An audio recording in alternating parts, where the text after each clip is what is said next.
I don't know about you, but this is how I feel about my shoes. Stole her shoes! Give them to me! No. What? No! All right! Let's talk about shoes today on Life starring Deb.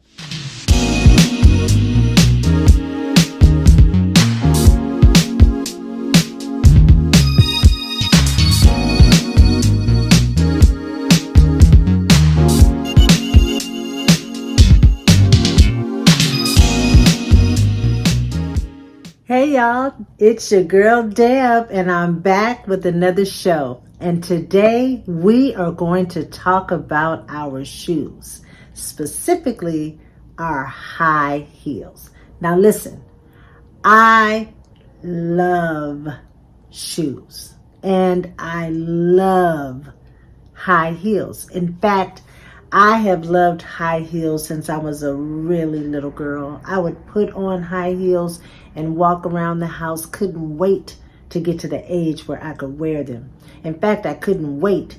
So I wore them to school one day in the 6th grade. I went to school in my mother's high heels, and I know those administrators thought I was crazy. I got in some trouble about it, but that began my love for high heels. So this episode is not going to be a show that will tell you to stop wearing high heels. I just can't do it. I could never tell you that.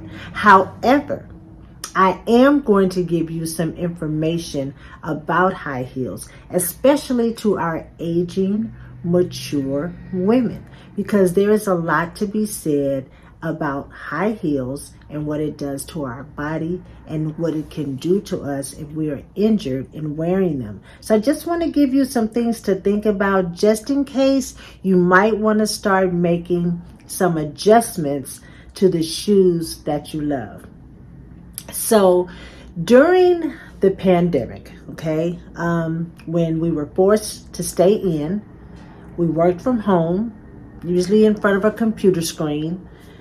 We didn't have to worry about our feet.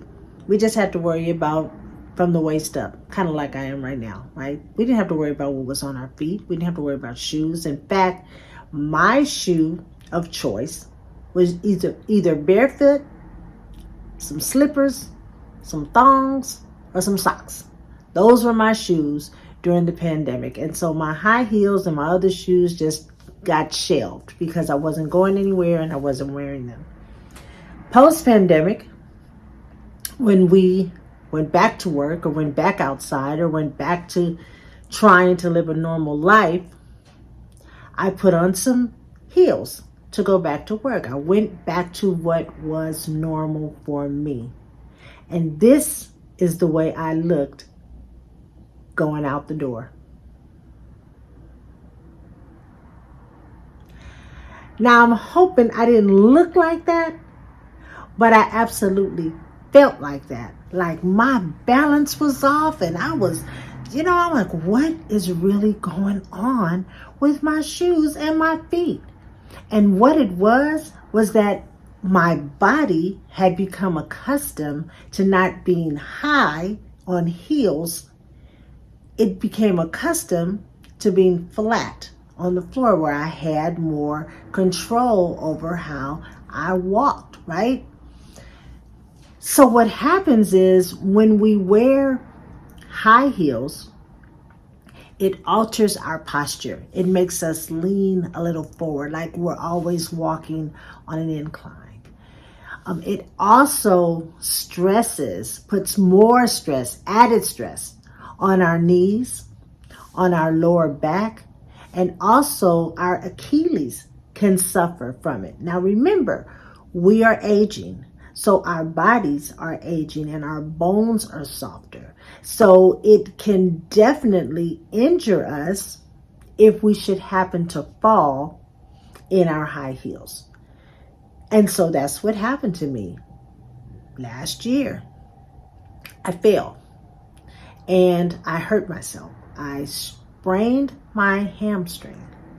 And what that did was it forced me to have to make adjustments to the size of my heels because I could not walk in them. I had to come down with the size of my heel, and that was a major adjustment, but it was something I had to do because hey, when you measure being cute versus health and safety is always going to win out.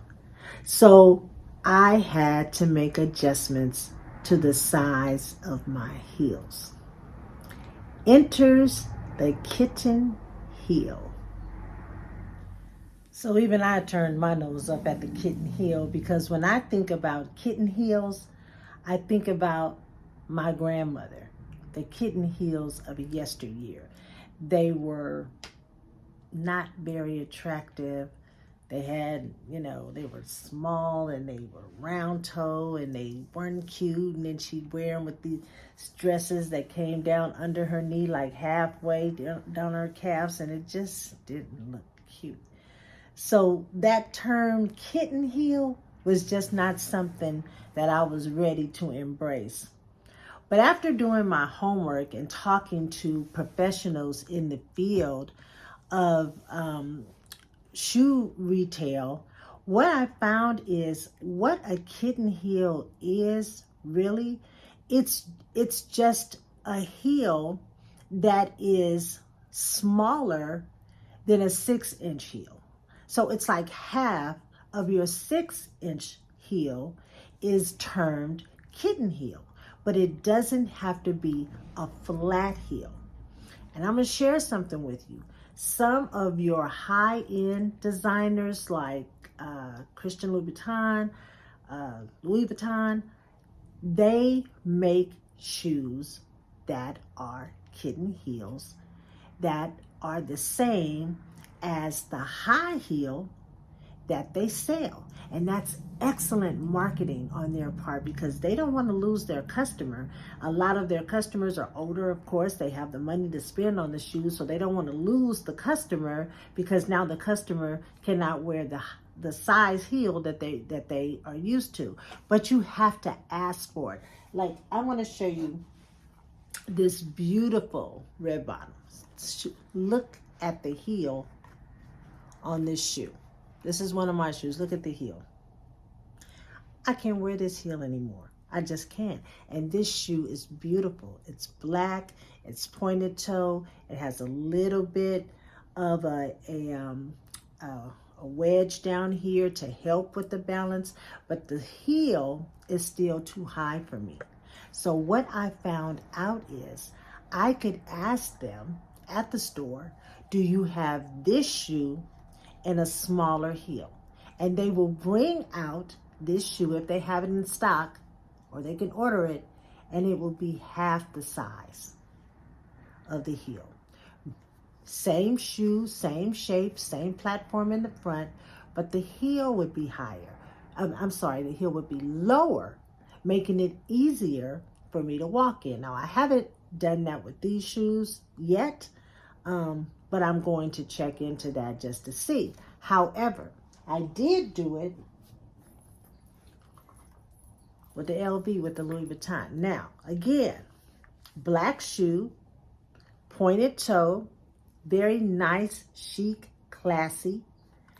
But look at the heel. It's small. This is a kitten heel. It's small.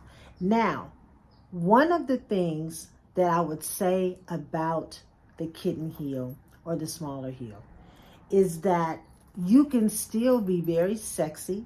You can still be very classy.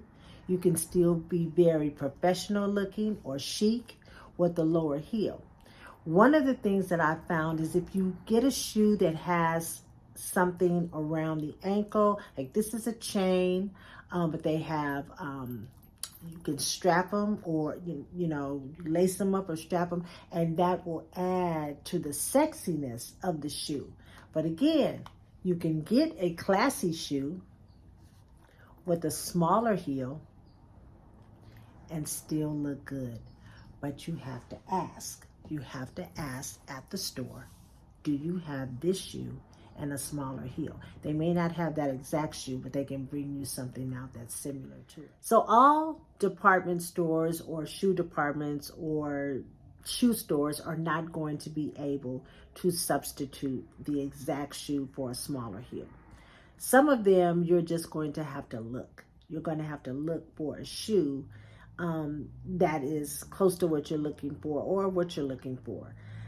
But you have to be practical. I think you should first, ask yourself, what is the shoe for? Is it a shoe that's going to be worn a lot, like at work, or you need a shoe that's going to double from day to night? Is it just a casual shoe, or is it a fun shoe? Is it a dressy shoe? So you need to decide, what kind of shoe you're looking for, because that's only going to help the salesperson in trying to select a shoe for you. Because sometimes they will have shoes in the back that are not necessarily out on the table. So when you tell them what you're looking for, then they can bring you a few shoes to try on.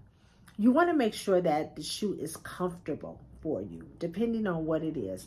I try, when I'm going out, of course, I want to, put on a little higher heel, depending on what I'm wearing. Like I tried that at a concert, and after parking my car, walking to the venue, going inside, standing up half the concert, trying to enjoy the concert by clapping and stomping my feet and dancing. Then I spent the second half of the concert sitting down because I could not stand on the shoes any longer. And then imagine having to walk back to the car after that, feet hurting, pounding. And I just can't wait to get to the car. In fact, I probably didn't even walk all the way to the car. I probably just stood on the sidewalk and said, here, go get the car and come and pick me up because I can't do it. And so then that defeats the purpose. You don't want to have to put on a shoe that you can't enjoy, that you have to end up taking off because they hurt. Or like you're all dressed up and you're at an event, a wedding or a dance or something, and you're all dressed up and you're trying to dance, and then you sit down and you kick them shoes off under the table, and then someone asks you to dance, and if you don't put them back on, then you go on the dance floor barefoot or with your flat feet or whatever it is, and it's that's not cute. I'm sorry, that's just not cute. And I haven't done it because my grandmother used to say a lady never takes off her shoes. So I just never do. But I will say, I just dance. I'm not going to dance again, even though I want to get out there and boogie. I want to do my thing. So that's one of the consequences of wearing shoes that are just cute, but they're not for all night. I have purchased shoes that I have said, this shoe is so cute. This shoe is so sharp, I cannot leave it in the store. I'm going to buy it, but I already know this is a put on, crush your leg, or sit there all day kind of shoe. I'm not going to be able to do too much in it because it's too high. I'm not doing that anymore because you know what? With age comes wisdom, and I'm not going to waste my money on shoes that I'm just going to look at in the closet like, you sure are cute, but I sure can't put you on today. I just can't do it. So on the brighter side of the smaller heel is that things are more casual. You notice that, people are not getting all dressy like they used to, or we were definitely looking for a high heel. So kitten heels or half-size heels are really practical now. And there is a lot of different ways that you can make a flat shoe or a kitten heel shoe look really, really nice no matter where you are going. Here are just a few examples of how you can wear your flat shoe or your kitten heel.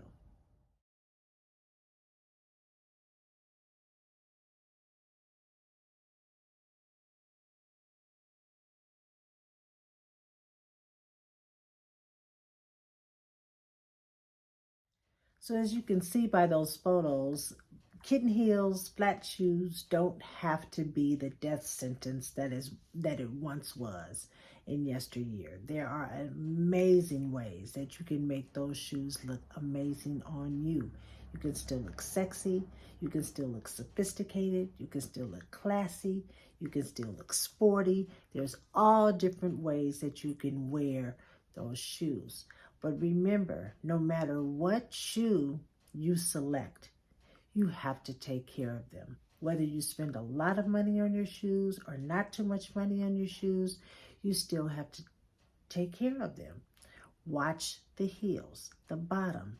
Once they start to give away and it sounds like you're walking on nails, take them to the shoe repair and have tips put on them. Fix them. If they look scuffed up at the toe or the heel part where you drive, where you actually should take your right shoe off when you're driving, because those black marks that are on the heel of your shoe, that comes from the carpet on your floor of your car, and it'll make black marks. You can get those cleaned. You can also get shoes dyed, and they will last a lifetime.